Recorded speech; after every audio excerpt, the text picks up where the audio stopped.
It's Wednesday, September 22nd. I'm Scott. I'm Rim. And this is Geeknights. Tonight, The Sword. Let's do this. So you might recall on the previous episode of Geeknights, we were distracted by a large, strange, bright, it wasn't that large, but it was very, very bright light, and we couldn't figure out what it was. Mm-hmm. So shortly after doing the show, we decided to actually try and figure out what it was.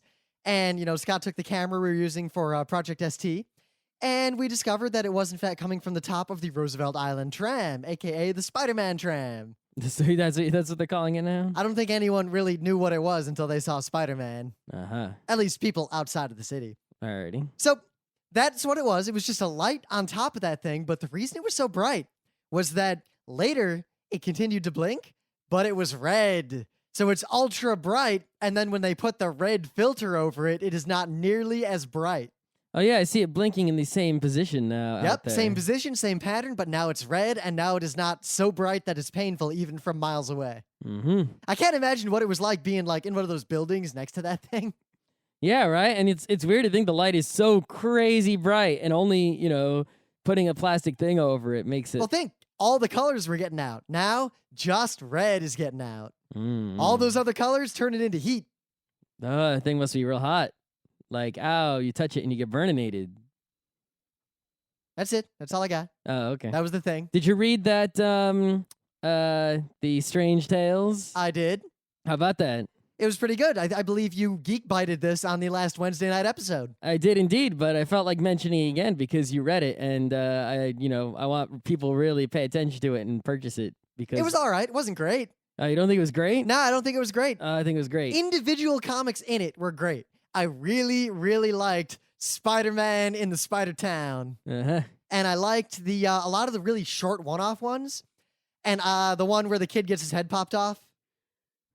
But a lot of them were they were funny and they were good, but they were good in that kind of, check out this generic indie comic. It's making references to things that you don't know a lot about. It's okay. It's probably funnier if you'd read that comic. Well, I mean, the only thing I could say negative about it, right, is that they had like this, the one they gave the most pages to is like the Spider Megalomaniac one, which had a whole bunch of pages in the back, right?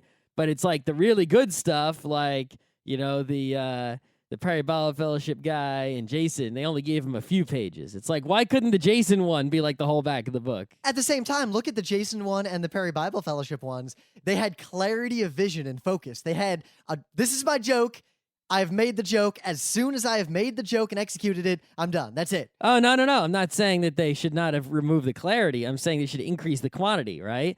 I would have loved to see the PBF guy do 10 one-off jokes. Exactly what I'm saying, right? He doesn't need to do a whole strip that goes on and on and on. He just needs to do more of the very focused, high quality. Like if Jason did like 10 3-pagers for 30 pages, I guess just if he did a 30-pager, it would be like, It was all over the place in terms of quality, or at least in terms of my personal enjoyment. And a lot of times, something would happen in like one of the short ones, and I would basically think, all right, this is clearly referencing something in that universe that I don't know about, and it probably would be funny if I knew. Well, I think that's... Kind of like how when in some anime you're watching that's subtitled poorly, they made a Japanese pun. and you get that a pun happened. And you might even get like, well, he said the word for tree, but blah, blah, blah, blah, blah. But you only find it funny because you knew there was a joke there, but you don't actually laugh at the joke itself because it's completely inaccessible to you. Yeah, well, I mean, I think the thing is that, it's like you're an indie creator. You don't get to draw Spider-Man and Wolverine, at least not commercially, right, too often. So you get this chance to draw it for real in a real Marvel comic. So you're basically, those are the jokes that you've been holding on to, right? All this time that you couldn't make because you need those characters to make the joke. Yep. And the joke is about the characters, so that's the kind of joke you're going to get. And I can't disparage the effort at all because that kind of inside joke is the kind of thing that I want in my own realms. I mean, like... When I want a video game joke, like College Humor does a video game thing, if it's inside baseball, it's 1,000 times funnier to me and screw everybody else. Yeah, I mean, it's like if you finally get the chance to like put Wolverine in your comic for reals, it's actually Wolverine, not Wolveroon, right? Then Wolverine. Yeah, or Wolfishirine Man. Or Lone Wolf in 08. Right. Well, Lone Wolf came first. But the thing is, you finally get this chance to do a Spider-Man comic, right? And if you just made it like a regular comic and you just happened to draw the main character as looking like Spider-Man, and he swung with webs, but you didn't actually make any jokes about like J. Jonah Jameson or anything like that, then what the hell was the point? You could have just made that comic without the Spider-Man.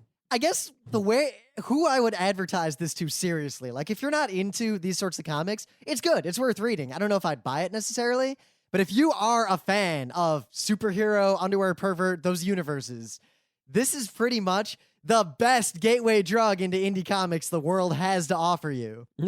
Well, yeah, because I guess you get to laugh at jokes that you will understand, right? Yep. It's like if you like indie comics, you'll like this book because all your favorite indie comic creators are in there. Yep, right? and if you like underwear perverts, this has all your favorite characters in it, but other artists that you know, styles you might never run across doing their thing. And hopefully you can get the crossover going on. I guess it's the bridge. The trouble is, if you don't like indie comics and you don't like superhero comics, you will not like this. Well, I mean, then you basically don't like comics, which makes you pretty stupid.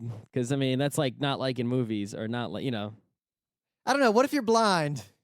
Hey, listen, I know this guy, the comic pimp, right? And he is blind and he loves the comics. He is like the greatest. Oh my God, this guy's amazing. He leaves voicemails in like a bunch of comic podcasts. He is hilarious. What can we do to raise his ire? He doesn't like nerdcore though. He like frequently complains that nerdcore sucks. Really? Yeah. In particular? That's like saying, yeah, rap sucks or classical music sucks. If we see him at the New York Comic Con, I'll point him out to you. Because there is nerdcore that sucks. I'm not going to pretend there isn't. If we see him at New York Comic Con, we'll go talk to him. All right. Because he's pretty awesome.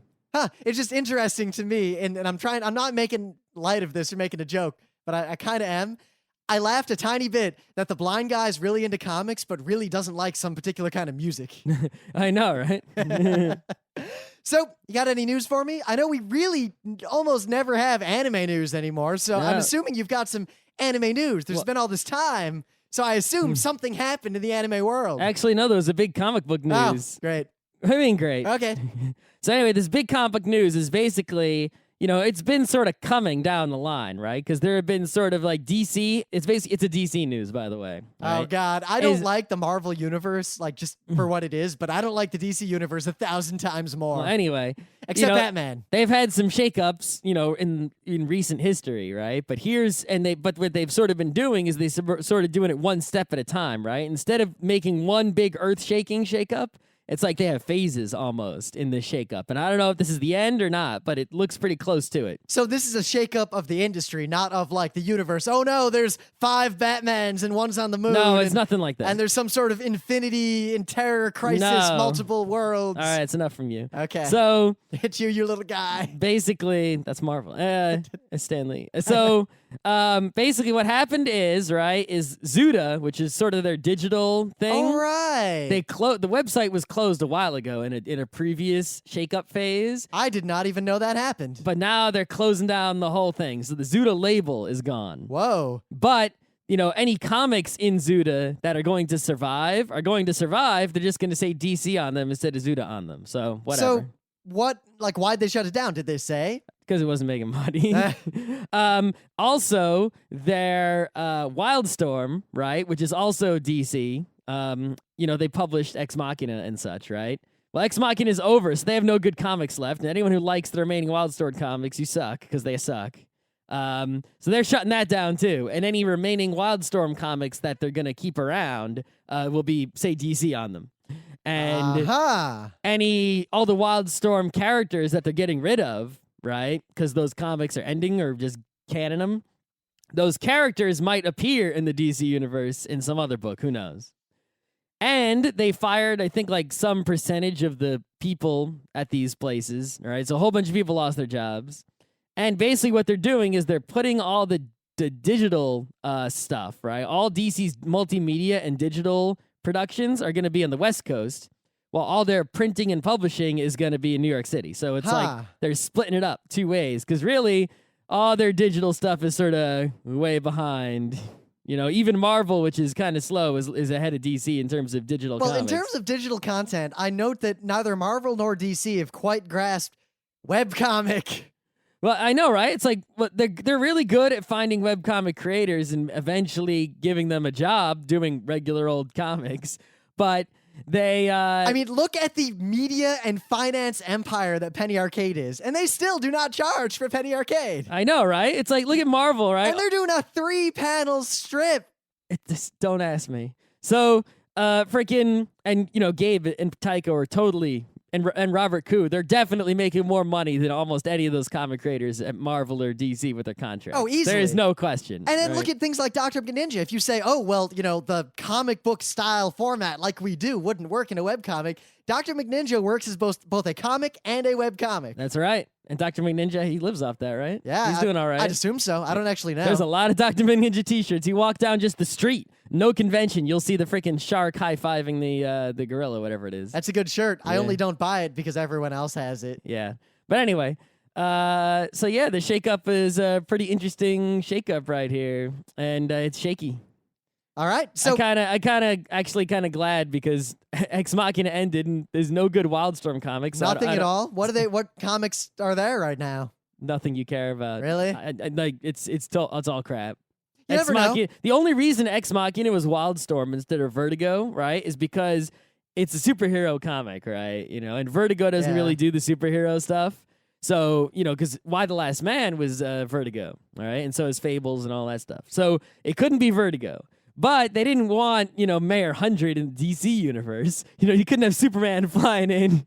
Wow, right? that would ruin everything I liked about the Ex Machina world. Right. So they put it in the Wildstorm. That's the only reason it was over there, as opposed to Vertigo's, because it was a superhero comic and they didn't want to put it in DC, so they only. But why couldn't DC just put it out and just not say it's in their fucking universe? Because freaking nerds, right? The only people who buy these things and look at the labels are nerds. And the nerds will go there and they'll see the DC label on it and they'll see Brian K. Vaughan and they'll be like, ooh. And they'll buy it and they'll be like, hey. Where's Batman? Is this in the DC universe Where's or fucking not? Batman? What the fuck?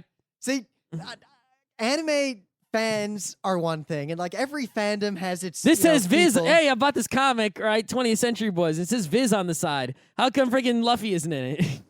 But anime fans Where's don't do Naruto? that. What's the deal? I feel like comic fans in particular, the really hardcore ones, the ones who would say, I am a comic nerd and I am proud of it. The dude with the little rolly suitcase full of Silver Age, Silver Surfer, looking for the one issue of Silver Age, Silver Surfer that he doesn't have.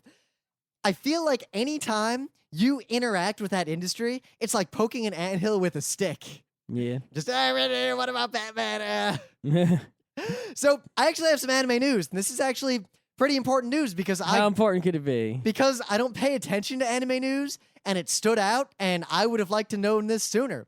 So Madhouse was actually doing an anime movie. Yeah, they're A doing the single- Trigun movie. No, aside from the Trigun movie. And they're doing Satoshi Kon's movie that aside from that, I saw lightning outside. there is another movie Another movie? that Madhouse is doing that is already aired at some film festivals like 2 years ago. Oh, snap. It is premiering in Japan. Wait, if it aired 2 years ago, what took them 2 years to... Fuck if I know. Maybe it was an incomplete version. A lot Wait. of film festivals get incomplete versions of films. Ah, so they polished it over 2 years. I'm is it? assuming so. I don't know. But If it's got 2 years of polish, it better be fucking good. So, my and it link- better not look like it's 2 years old either. It better look like it's from this year. So I'm linking to the trailer because it is premiering in Japan next month, like early in does October. it look like a new movie or does it look like a 2-year-old movie? It looks like a brand new movie. All right, good. If I had to describe this just based on looking at the way it looks, take Wings of Oniyamis and mash it up with F-Zero and remove any derp to dur. Because there was an F-Zero anime. and That was derp to dur. It was loaded with derp to dirt. And actually, there's a lot of racing animes. Wasn't there that Studio IG one, Production IG one yeah. about racing that, I don't know, I don't think that was any good. And then Initial D, well, it's Initial D. So, Well, man, this lightning is awesome. great. You're getting distracted by things the listeners can't see. Removing any possible forgetting that this is a show that we're recording like in a studio. You're just like, breaking walls all over the place. I get to look at the lightning and you don't because I'm looking out the Yeah, window. because I got to look at the fucking audition and the Firewire. So Oh, sweet. it's important because one, anime movie. Any anime movie, if you're an anime fan, you should see because there aren't that many. Especially if you don't count Pokemon number X and One Piece number Y. Yeah. Two- I'll see pretty much any anime movie as long as the ones I'll skip though, besides the Pokemon X and the One Piece Y, are things like Well, I guess I'm not necessarily need to skip them, but I won't rush to see them necessarily. Are things that are attached to a TV series that I didn't see or I'm not interested in. I pretty much consider those Pokemon X. Well, I mean, I think there was like a Eureka 7 movie, right? I didn't even watch Eureka 7. Exactly. So, I mean, it's not some movie in a string of movies, but it's also not a movie I'm going to rush to see. I might see it. I don't know. I'll put those, at least for now, in the same category as Pokemon X. All right. But it's Madhouse. It's being directed by a guy named Takeshi Koike, and I had no Never idea heard who of this him. was. Is he related to Kazuo Koike? I'm going to go down the list of other things he has done. I'm just going to say what role he had and see if this will make you excited. He wasn't director. No, but he has the role that indicates he's probably the kind of person we're looking for. Key animator, animation assistant, key animator, character So he's design, an animator and not a character designer. He is a key animator, and he did stuff for other big stuff and under other big people. He might be one of those protege people that we just didn't know about. All right, so what did he do? What animes were they? Oh, like Urusei Yatsura stuff and Goku Midnight Eye, DNA Squared. Yeah. So fairly big stuff, not necessarily good stuff, Ninja Scroll, but he's good. He's doing the kinds of things, he's in the kinds of roles for the kinds of anime that traditionally have been the sign of someone who was a protege of someone good. Well, we'll see how his movie is. It took him 2 years to polish it up. The trailer looks really fun, and I wanted the F-Zero anime to be good, but it was stupid as shit. This is basically the F-Zero anime done right, as far as I can tell, but animated really lushly. Man, how come we need a fucking F-Zero game? Not since the GameCube if we had an F-Zero game. And that game's still good. I can play that game. I can play that game right now if I had to. Which follows the deadliest car race known to space. That's F-Zero. Will open in Japan on October 9th. You know what? The only thing that could beat, that... you mean like if I couldn't live in the Tron world, F-Zero world is my second choice. F-Zero world, not that bad. Also, objectionable content is rated as significant. Oh shit! It probably means exploding cars with guts everywhere. This looks pretty fucking awesome. I suggest you watch the trailer. And you know what? If it's not awesome, it's a movie. It's 110 minutes, and that is it.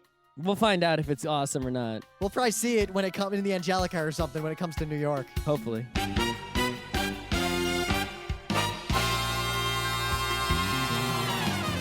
So, things of the day. What do you have for me, Scott? What do I have for you? So, you are very familiar with the Daikon animation. The Daikon animation, the thing that we show at like every anime con whenever we're trying to inspire kids, the one that makes people cry. But have you audience. Seen Daikon 3 Extra?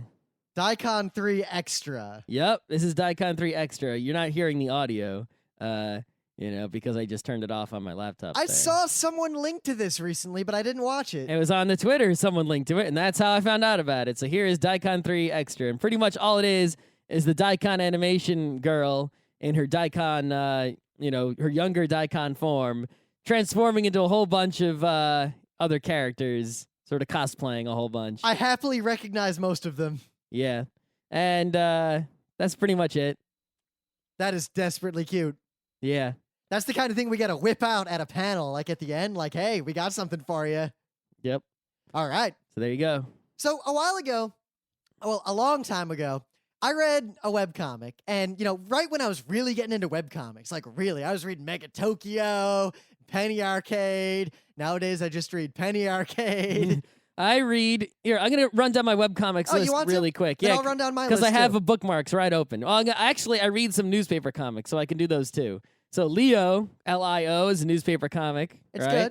good. Calvin and Hobbes, that you can actually read it online, and they cycle through the old ones in order. I've already read every Calvin and Hobbes. The thing is, the calendar that they're using doesn't match up with the real world calendar, so sometimes you read a Christmas comic in the summer. In fact, I think I've read every single Calvin and Hobbes to the point that seeing any one panel from one, I can recall all other panels from it.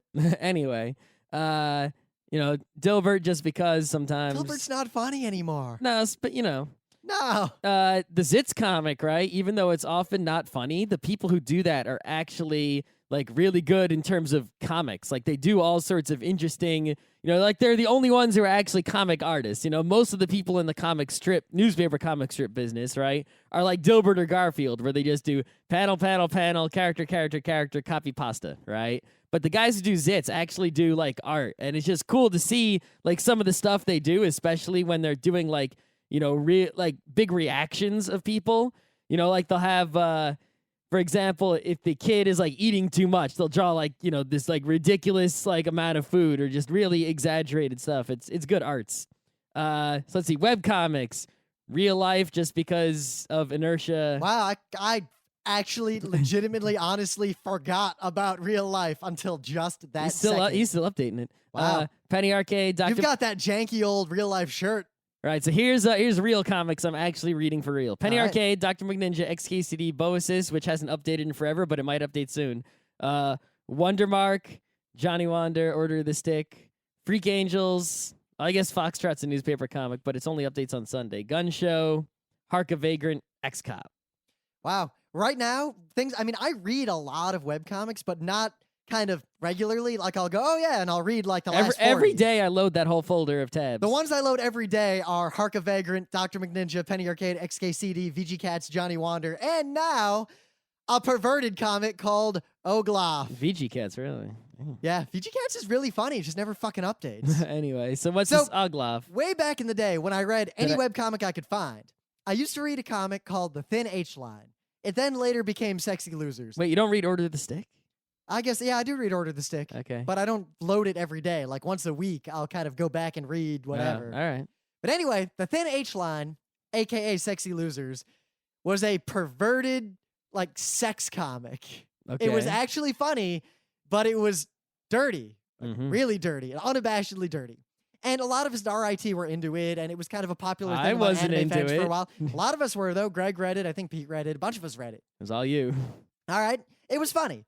But anyway, I don't know how many people realize that there are a lot of dirty webcomics out there, and that a lot of them are actually really funny. You don't say. So are they the same? They're funny in the same way that what's it called? The elf. What the hell's that comic called? The anime.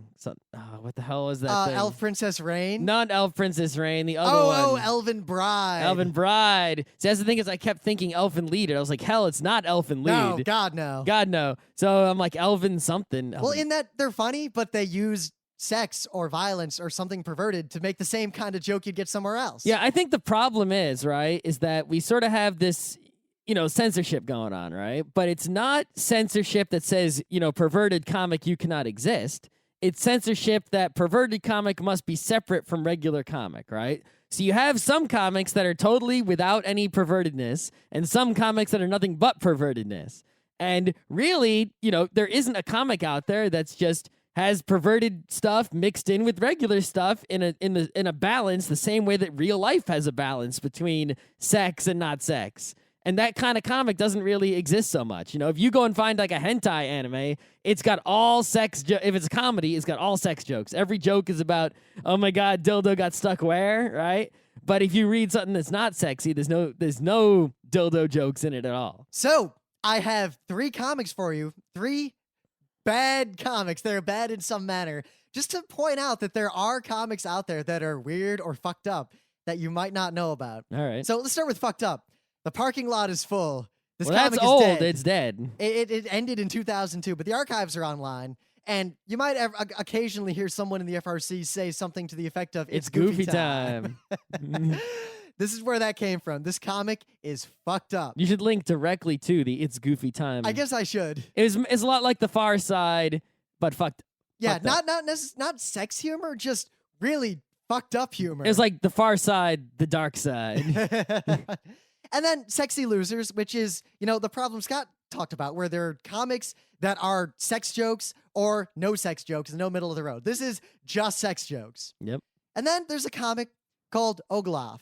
And this does what Scott says nothing does. It's one of the rare comics. I don't know. I read it, and most of the strips were about... Most of them are, but not all of them. Or not all of them is true. Yeah, but... I find this comic utterly hilarious. All right. I think it's all right. It's not that hilarious, but no, it's got nowhere some good. Near It's got Penny some good Arcade. ones. It's nowhere near even the good VG Cats. There were some good ones in there. I kept clicking next for a while. Honestly, the ones I like the most are the dwarf ones. Those fucked up little dwarves making their fucked up. Really, I sort of like the evil bitch queen. But when the sprites keep coming. Yeah, that exactly. That was good. These are all not safe for work. If you didn't get that impression. You should write NSFW on the post. I definitely will. All right. So we read a comic, The Sword. The Sword. So basically, this was actually recommended to us by a listener at least a year, perhaps 2 or more years ago, right? And that's how I even knew about it at all, because really, I never heard anyone discussing it on any forums or podcasts or anything. But it was recommended by a listener, and I looked into it. And one day, Volume 1 was on sale, so I ordered it. And I read Volume 1, and oh man, after reading Volume 1, I was like, well, shit, that is fucking hot. I was excited. Scott made me read Volume 1, and I was like, yeah, get the rest. I'll read it. So then, just recently, the comic ended, like the final issue came out, and it's based on the elements, right? I mean, how many things are based on the elements? Almost everything. That's like the theme, the go-to theme. But, you know, so what, Volume 1 is Earth? I forget which element is which volume. But there's 4 volumes are the 4 elements of Earth, air, water, and fire. And I don't know the order because I'm not looking at them right now. Fire, water, earth, air. That's the 4 volumes? It's in an order. Okay. Anyway, so the 4th volume just recently came out. So what I did is I ordered 2, 3, 4, and then I hadn't read 1 in the longest time since I got it for so cheap. So I read 1, 2, 3, 4, and I said, aha, this is a comic that we can do a podcast about because it is only 4 volumes, and I'll give it to him, and he actually read them. It's a miracle. Yeah. And we'll not spoil anything yet. We will spoil things and do a full review, but we'll warn you before we get to that point. Mm-hmm. It's a solid B comic. I enjoyed it. I think the first volume set up a lot of expectations, and I don't think it quite lived up to what I wanted, but it was good. I enjoyed reading it. I would not tell anyone not to read it. If you're a fan of comics, there's no reason not to read this. I definitely think the setup in Volume 1, right? You read Volume 1 and you're like, oh, shit, fuck yeah, what the hell's going on here, right? But it's one of those things where just the premise is so awesome, and the guy obviously was thinking about that setup for a long time. Yeah. Right? Well, it's done by the Lunar Brothers, so it's actually 2 guys. Yeah, with like Jonathan and Josh. Yeah, they're pretty famous comic creators. 2 J's. Yeah. But they obviously had that setup coming, but then they spent only 1 volume with this awesome setup and giving you the premise, but then 3 volumes of resolution of that premise. And the resolution, while satisfying at times and such, wasn't as exciting as the end of the second beginning. volume was when I suddenly got really worried, because as soon as the second volume ended, I thought, oh, that's how they're going to end all of them now, isn't it? Yeah, pretty much. The thing is that in the beginning, right? It's like, okay, there's a mystery, like what the fuck is going on, and it sort of just comes out of nowhere. You're really getting it from the perspective of the main character, like, oh shit, what the fuck? And I really it really comes out of nowhere in a way that few comics have been able to pull off. Yeah. And then, there's totally tons of mystery and intrigue, and it's like, what the fuck is going on? This is crazy awesome. Oh my gosh. But then, pretty much right after that, they tell you the whole story. They don't leave any secrets whatsoever. So the rest of the comic, you're not trying to discover anything anymore. There's no more mystery to it at all. Now you're just waiting, all right, how's this going to end? Well, I guess let me describe the premise so we can use less dodgy language. It's a pretty good premise. Yeah, so there's a girl, and she is in a wheelchair, right? So, from a car accident, I think, right? Yep. And so she's just chilling, but she's living a relatively pretty good life. She's got her family is, not doing too badly. Her dad's a professor, and right? the comic really just starts you out with kind of, this is her life. Everything's all cool. Yeah, she goes and, she's hanging out with her friends and her sister. Nothing is foreshadowed. Like, there is no hint of anything interesting. The only foreshadowing is the girl's in a wheelchair. That's pretty much it. And is that really foreshadowing? That could foreshadow almost anything. But it does come into play, obviously. So basically, then one night... Wait, by that logic, then not being in a wheelchair is also foreshadowing. Yeah. So, I guess. But anyway, so just one night... Well, they wouldn't, put her in a wheelchair on purpose, if it wasn't on purpose. Why not? For a reason. Someone could just be in a wheelchair. For no reason? Yeah. You wouldn't do that if There's a lot of works of art where someone just happens to be in a wheelchair. Happens to be blind. If you're writing a comic... happens to have a uterus. I mean... If you're writing a comic and the main character is in a wheelchair, there's a reason you have done that. Right? You don't do that for no reason. What if it's purely a meta reason of trying to include people like that? Or what if it's Well, you've read the whole comic. Was it for a reason? Yeah. It kind of was. It kind of was. Yeah. So anyway, one night she's eating dinner with her family. Her sister came home because her sister doesn't live at home. So she came over and the family's eating dinner together. And these people just bust into their house. Well, no, first they knock on the door and they come in and they're like, hey, we're here to see your father. And the dad's like, oh, hi. And he doesn't recognize them at all. Yeah. And he's like, what do you want? And then they fucking go apeshit with magic and kill everybody.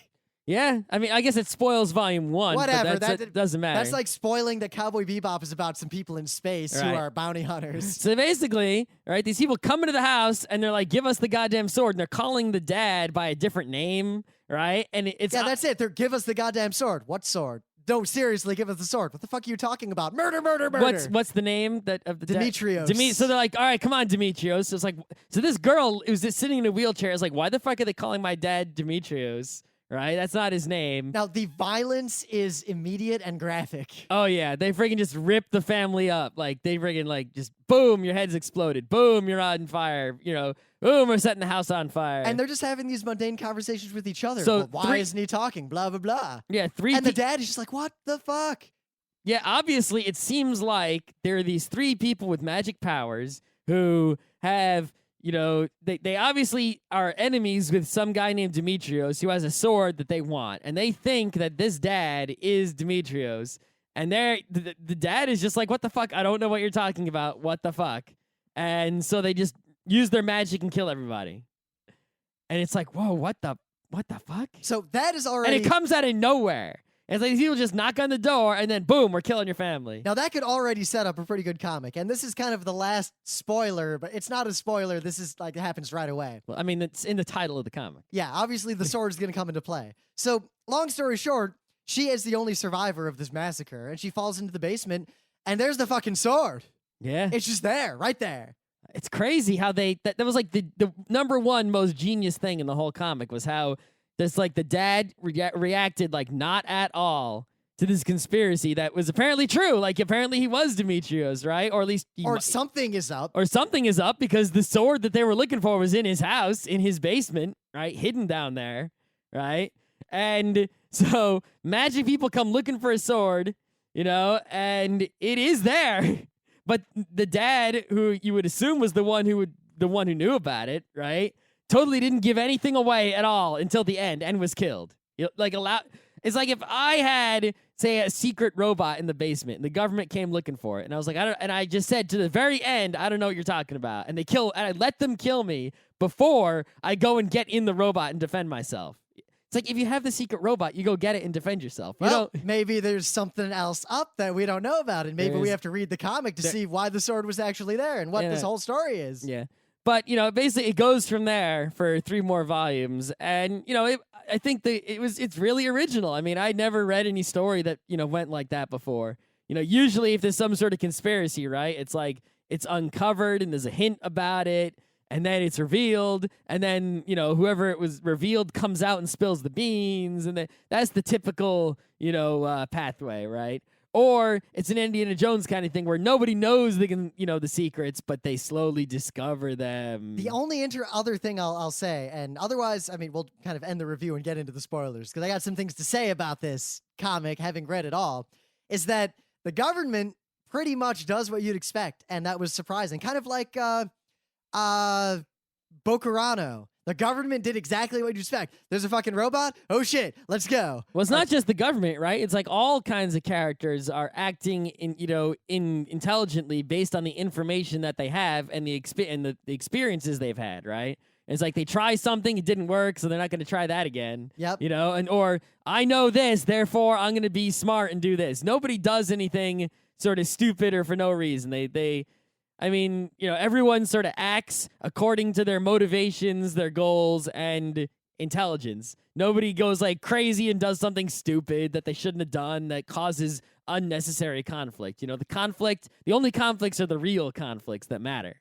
So, other aspects, the art's okay, it's kind of generic. The dialogue is okay, it's not great. Yeah, the colors are really good, but the art itself did not really blow me away that much. This is literally one of those stories where the story itself, kind of like Loch Lamora. Loch Lamora was not written particularly well. It didn't have much going for it other than the fact that the story it told was itself interesting and engaging and was a hell of a ride.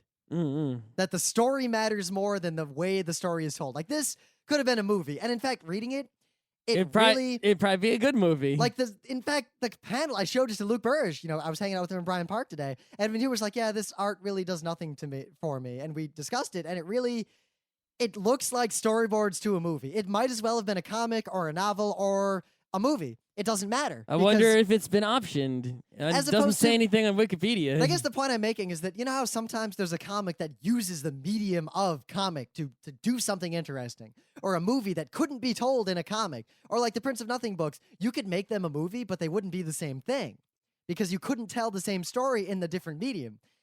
This story stands independent of the medium. It's the kind of story like Surrogates where I would say, yeah, just make the fucking movie. It'll be fucking awesome. Yeah, well, it's probably, I mean, a lot of people these days are making comics, first in hopes of it becoming a movie, right? As opposed to trying, because it's a better luck than just sending scripts to producers. But at the same and time, having I them feel get like tossed in the trash. in a way that is hurting comics, because if you make a comic with that in mind, you're really just storyboarding your movie. And as a result, you might not be doing more artistic things you could be doing with the medium of a comic.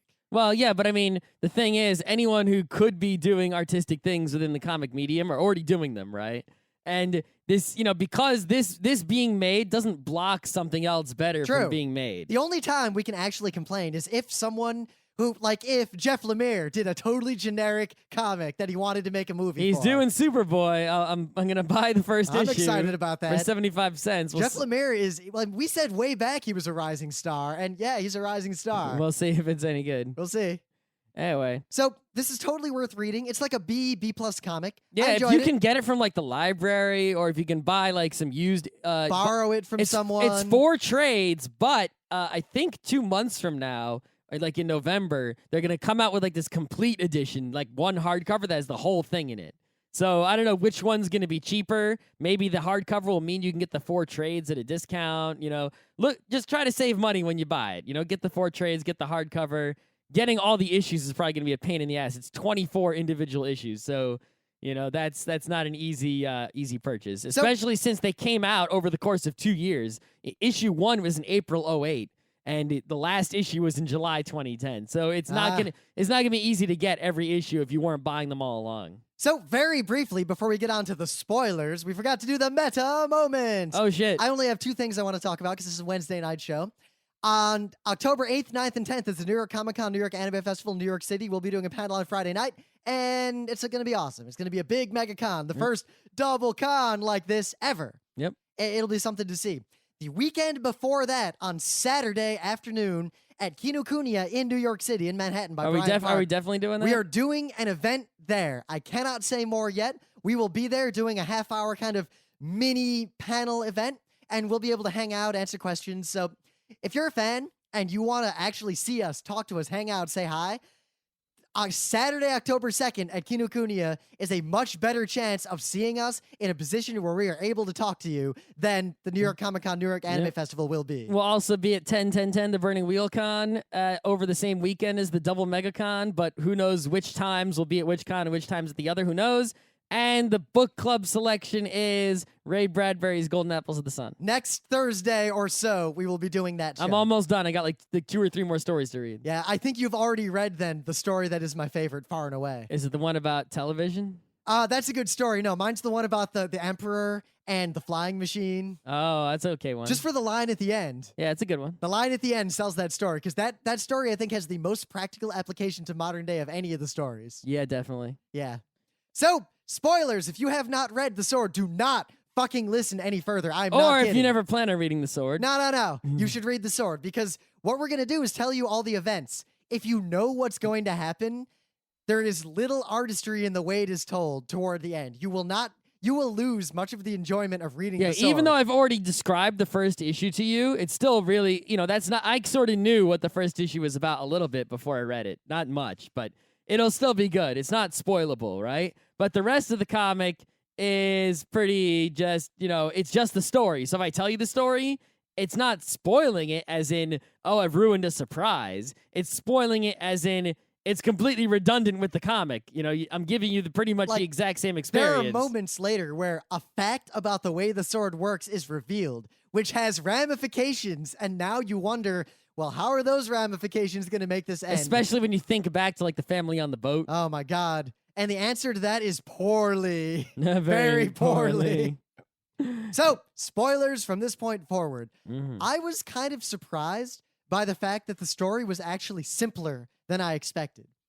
I find this lately. Yeah, whenever- I mean, because it starts off with a conspiracy that's sort of strange. So you think it's going to get twisted and tangled and become this dark spiral like those TV shows, where they just keep throwing mystery after mystery at you. But really, they just come out and explain it like, nope, here it is. And even though it's really fantastic, it's got lots of fantasy involved and magic and craziness, it's not complicated. And then they just go about resolving it in a relatively straightforward procedural way. But I think it's funny how usually Even though stuff, there's also suspense. stuff has a twist or something you didn't expect, even if it isn't a twist, or something you didn't figure out. And that's what I expect from media, because that's what's popular now. And it used to be that was kind of like the crazy thing to do. Now it's almost like the crazy thing to do is to tell a straightforward story where all the craziness is not what happens. Yep. Like, I assumed from the beginning that the dad was not Demetrios. Really? My assumption was he was like Demetrios' great-grandson. That's why he looked so much like him, or like son or something. And the real Demetrios was hanging out somewhere and the sword was buried in the basement, and he really didn't know. Okay. That's reasonable. Yeah, I assumed that right up till the end. And I assumed further later that Justin... Oh, you assumed that up until the end? Up until when Justin revealed, I was like, oh, he's Demetrios. And then he was like, no, I'm Faceace, whatever. I was like, oh, really? Because I assumed he was alive too. Because the falling into the fire consumed by that was bullshit. Obviously, he was still alive. See, actually, that's the one thing that totally got me, right? Was I believe the lie all along that the kid was in Demetrios' class. I believe that too, but I did not believe that the Fire Lord was dead. Oh, wow. See, Now I here's the totally thing. believed that they were dead because you saw them get chopped up with the sword. No, you saw him got stabbed, not deadly, and then he fell into a pit and caught on fire. Oh, okay. Yeah. You were thinking a little bit too hard about that. I thought about it very literally. Yeah. But also, along those lines, the fact that it was meta foreshadowed only, but not actually foreshadowed. I mean, look, the name of each book is who dies in that book. That's right. And Fire Book, Book 1, duh. But then, all right, I'm going to go the reverse of that because I expected all these more complicated things that didn't happen. Yep. No, but pretty much that's it. In the fire book, the fire guy dies. In the water book, the water guy dies. Earth, air, that's pretty much it. It's 4 people. They die, 1 per book. 1, 2, 3, 4. So game over. There were only 2 moments of violence that I was actually taken aback by. Like Oh, was really? reading- It took you aback? We're not taken aback like, I mean, I've seen Ichi the Killer and didn't blink. In fact, laughed handily. That's true. But there were 2 moments where I was like, oh, ah. Usually I went oh and ah when limbs were just sliced off by the sword. See, that didn't get me so much. What got me was when she ripped her fucking uterus out. Oh, yeah. That really got me because I was like, did she rip her stomach out? Oh. Oh. And then when the jaw got popped off. Oh, yeah, right. Because those 2 moments came back to me when I realized, let go of the sword and all your injuries come back. Yeah, because the sword has healing powers as well as killing powers. But at the very end of the book, very close to the end, they sort of come out and they're like, yeah, the healing powers of the sword sort of get undone if you let go of the sword. And you have that's to the moment I didn't want to keep spoil. touching it over and over and over again to re-heal. And I sort of felt like that was sort of tacked on at the end a little bit. It didn't feel like that was foreshadowed a whole bunch. But whether it was tacked on or not, it actually fit really well because all throughout the book, like she had been stabbing and healing people, like that guy in the boat, right? Yep. He gave her the free ride. All those people are dead. All those people. And it's like, oh, shit. Even better. And is it when also gives them a reason for her to die at the end, as opposed to just, without having to answer the question of what the fuck is she going to do for the rest of her life with the sword now. At the same time, what got me was that the moment that's revealed, when she's like, my bullet wound came back, I was like, oh, shit. So at the end, she's going to have to go back to being a paraplegic again. I wonder how they're going to... And then I stopped. I was like, oh, wait, she had her fucking jaw punched off and all her arms cut off. Oh, yeah. shit. Oh, the other violent moment when she had to rip the flesh off of her own body multiple times to re-heal properly. Yeah. That was rough. Real rough. Of course, notice how rapidly she turned into a consummate badass and Well, would do that without even blinking. That's what's going to happen. If, especially if you probably, imagine what it feels like, someone punches your jaw off, right? You didn't do that on purpose. And then you touch a sword and it heals, right? Imagine what that feels like. So if you felt that, it's like just cutting some flesh off your leg and doing it is not, it's like whatever. Of course, here's it's a why roller coaster Justin situation. was totally foreshadowed in one way or the other. How come he never took a bullet and survived all that crazy bullshit she was doing at the end? like guess. jumping off the Harrier. I just wasn't thinking about it that hard, you know? I just sort of went along with it. I was kind of thinking he was Demetrios. No, I mean, it's like, you know, like there were certain things that like I was obviously questioning all the time, but that one thing totally fooled me up until the end. What was hacked on is the whole, how come your hair's different color? How come your hair's not impervious to damage like everything else? And one, they made him bald when he caught on fire, so that was okay. And two, they're like, oh yeah, dead skin doesn't count. Yeah. Duh. Whatever. Death Note handled things like that a lot better. Yeah, I definitely think so. The other thing is that it was cool how as the progression of fire, water, earth, air, the bad guys were smarter each time. Yep. Right? It's like the fire guy was just, you know, the typical angry moron, you know. The water guy, he was sort of worried a whole bunch, but he got his. The earth guy he was the drug dealer in Mexico, right?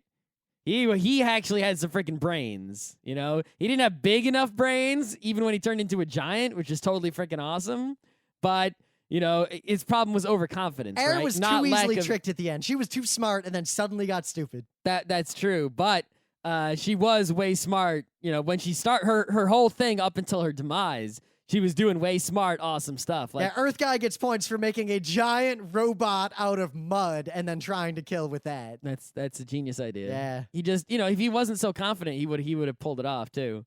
But yeah, the air girl was just, she was so smart, pretending to be the good guy, making the girl out to be the bad guy. But then I liked it because it was a really cool redemption when the military guy was like, all right, I know what's up. Yeah. Yeah. So I was like, fuck yeah, a military guy who knows what's up. Because He's like, I hope you don't kick me in the balls. And have you ever seen, I don't know the exact title of the movie. It might be Invaders from Mars or something, where it's like the kids and the school nurse and like they're the only people who aren't fucked up. Oh yeah, and they go to the military and they're like, oh, and the military is like, all right, we'll help you. Because anyone who has a Band-Aid with a little mark on the back of their neck is been infected by the aliens, right? And everyone else is totally chill.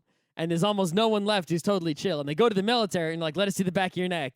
And he's like, okay. And he was chill. So they were like, listen, there's aliens. Oh my gosh. And the military was like, really? Well, Bocarado did that too. They're like, the kids are like, there's fucking giant robot, blah, and this thing. And then the military guy's like, show me. And then they show him, and he's like, oh, okay. That's becoming a trend that the military is smart and gets involved. We're going to need to go back to the military is stupid again. I think that the real trend is that you can no longer get away in media with having the not, like Emily and I watched The Burbs again recently, a movie I hadn't seen in a long time, and it's still a funny movie. Just go check out the dude's basement. But what doesn't win is they don't just call the police when they find the goddamn femur. Yeah, right? Yeah, just call the police. It's a femur. Exactly. Yeah. And movies can't get away with that That's a comedy. anymore. It's not this is not a comedy. So you're not questioning about the police in The Burbs because it's supposed to be a Except for the fact that the Klopeks go and call the police themselves. That's true. But, you know, it's something that's procedural or suspenseful with danger, right? You need a reason to not call the police. Like, look at Monster, right? In Monster, why doesn't he call the police? Because he'll go to jail. Yep. It's like they give you a reason not to just go for some obvious answer. They make it so that the daring and suspenseful and brave option of incredible danger and action is also, you know, the only way for the good guys to make it. Yep. You know? Sometimes it's the contrived moral dilemma. I mean, Trigun, every episode, the answer is you could just shoot him. Yep. No, you know, but they always make some sort of reason not to do the obvious thing so that, you know, otherwise, you know, crawling through the vents and being a total badass and stealing guns or whatever is not the best idea. So my only real complaint about the comic is that, and one, as an aside, I really like the fact that their names are all the names of the cities they took over from ancient Minoa and Crete. That was awesome. Yeah. That whole, like, setup. I also like how, you know, they had a dad, but he never came into it. Yep, ever. and how they kept praying to God, and that didn't. He well, didn't help them. one of them did, but the other one, they were praying to their dad, but some of them didn't believe in their own dad anymore. But I like how that didn't help at all. But it's like, it's so weird though, because like if I had magic powers, right, and I know I had them, and I no knew one else that, does, and I grew up with no dad, and my mom was like, yeah, some magic dude inseminated me with magic. I'd be like, well, it might not be God, but there was definitely some magic insemination, and that was my dad. So whatever it is, you know, I would thank it. I might not pray to it or worship it, but I would thank it and seek it out, you know? Yeah. Because it's definitely real, as is evidenced by my ability to set things on fire. But on the meta level, the only thing that really bothered me was that characters kept fucking having to explain everything that they knew to characters they met along the way. And they're just words and words and words that I just had to skip. Yeah. I kept every time, and it wasn't just that, it was throughout the entire comic. After the first volume, I didn't read all the words. I would just be like, all right, they're talking about this. And I would literally skip all the word bubbles until I got to word bubbles that talked about something different. Well, you're definitely, didn't miss anything because discussing it with you, there's nothing you missed, right? Yeah, nothing happened at all. I definitely think people need to learn the lesson of if you have a story, right, and a character is explaining something to another character that's already The Golden been Compass did it explained. best. It would literally have a sentence saying, So and she and told so him the story. Yeah, But so she and so left out the part about blah. I think part of the reason for that is because we're reading the trades and they made it, it's a comic. So if someone buys issue like 17, if they don't know what's up, there needs to be you. some... That's the excuse they use in TV shows to make them non-serial, to have recap episodes all the time. I don't get... Well, recap episodes are just filler, but... having some sort of explanation in the individual episode. But also just honestly... Because, I'm not going to say that I agree that I disagree. Having too much of that recap is sort of annoying and stupid, but... it wasn't just the recap. If you're selling a comic that's an individual issue, I don't care what number's on it. It needs to stand alone as a work. And if it's not comprehensible on its own, you shouldn't make it. See Spider-Man 121. Yes, you shouldn't do that. But a lot of the dialogue between the characters was really, really boring, and I didn't care. And I was just like, and wow, it wasn't necessary. They're snarking at each other in this really contrived, forced way. Like, the dialogue was so expository and non-natural that it really... And I skipped word bubbles anytime it didn't, like, directly drive the story forward, and I didn't miss anything. Nope. Yeah, that's what happens in a comic like that, Yeah, but on the story level, and this isn't a complaint, this is just something that in her situation, even with all of her circumstances, would not have acted the way she acted. I would not have gone on murderous rampage. Well, I wouldn't have gone on a murderous rampage. Well, she made the point to the Earth guy of, you say you're a god, but you can only create what men conceive. You've never created anything on your own. I feel like she should have broken the cycle of Demetrios and gone to all of them and subjugated them and made a deal, and they all come out openly to the world, and she uses the sword to keep them in line, but yet they can use their powers for the better of everybody, which is what they all kind of wanted to do all along. Well, one guy was dealing drugs. They didn't want to do for the better of everybody. Convinced them. Demetrios, once you see like what he was actually doing, and he was kind of a dick and wasn't really dealing with the situation that well. Well, because he just wanted to live and do his own thing, and he just didn't want the whole world to end at the same time. He wasn't trying to make things... to force them to be human, which was bullshit. But at the same time, without him, they were being gods, and they were also independently of being gods, being dicks. And I feel like he could have made them into gods that weren't dicks, but instead, he was just having sex with one of them and kind of being a dick himself and trying to force them to be something they could never be. And I feel like guess she it's could sort have of like that cycle. He didn't want to kill anybody, right? Especially not a god. But, plus they could have come in useful. Like, let's say if there's a meteor coming to Earth or something, right? They were basically the Fantastic Four. So and instead of, dealing with... Well, they're the evil Fantastic Four. But they could have been... I guess, I don't know. She was presented with an opportunity of transhumanism. And her choices were become a transhuman, and let's go with this. Or give up the sword and die in the end after killing all the gods. I don't know. I think that... And I see why she did what she did, but I, in her situation, would have acted very differently. I think part of the thing was... She was too driven by rage. She went to the government, right? And the government, basically tried to dick her over. And that, it's like, I would have done the same thing. But as soon as they dicked me over, I also would have been like, Yeah, but having been dicked over, I would have now what the fuck am I going to do? I would have sought out the gods and talked to them. Yeah. I don't know. I also would have tried to, like... she had a big problem towards the end of the story with the media not knowing anything. I would have gone to the media, on my own to make sure that the true story was out from the get-go, Make sure that people know what's going on. Don't do this, like, all secret. Like, even if it means that the bad guys know where you are, who cares? They're running from you, not the other. So it's okay if they know where you are, right? Because she was able to catch up to them every time. Yep, I guess she as a character became ultra violent and full of rage and permanent anger pretty rapidly. Well, that's why her end was also appropriate, right? Yeah. It's like she became like this horrible monster of murder to get rid of these people, and then, or gods, And then she was gone. You know, she didn't stick around. I feel like I would have, even if I had killed all the gods, I would have kept the sword and become a god myself rather than go through what she went through at the end. Yeah. Well, the thing, mate, but then eventually it's not going to work anymore, you know? Why not? I don't know. I guess, you know, because look at Demetrius. Also, look what Scott- happened to him. Demetrius kept the sword and it didn't. Yeah, because he hit it and he could have dealt with it better. Yeah, maybe. But eventually he just, you know, after so many years, he didn't want to anymore. And you know what? He If you just don't want to wanted- anymore, kill yourself with it. Don't just throw it away and then, you know, go through that. That last shot of her jaw falling off again was that really hit home. I think that's the point. Yeah. Yeah. I'm glad they did not show the other parts though. Yeah, it was ew. All right. Do you have anything else to say about I the don't know. sword? I enjoyed it. It was solid B. I think I said everything I have to say about it. Yeah. That's pretty much it. Stay tuned next time for more Geek Nights. Same bad time, same bad place.